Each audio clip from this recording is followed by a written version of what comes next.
మనకి మహిమ కలుగును గాక. మోషేకు దేవుడు తోడై ఉన్నాడు కాబట్టే అన్ని అద్భుతాలు చేశాడు. మన వల్ల ఏమీ కాదని దేవుడికి తెలుసు. తెలుసు కాబట్టి ఆయన మనకు తోడుగా ఉంటానని మనకి ఒక అభయహస్తాన్ని ఇస్తున్నాడు.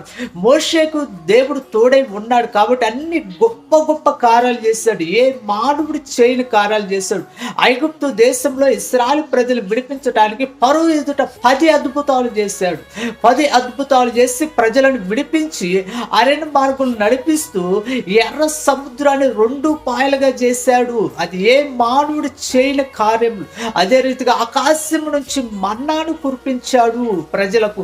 ఆకాశం నుంచి మన్నాను కురిపించిన తర్వాత బండలో నుంచి జీవ జల నదులు ప్రవహింపజేశాడు. బండ కొట్టగా నీరు బయటకు వచ్చింది.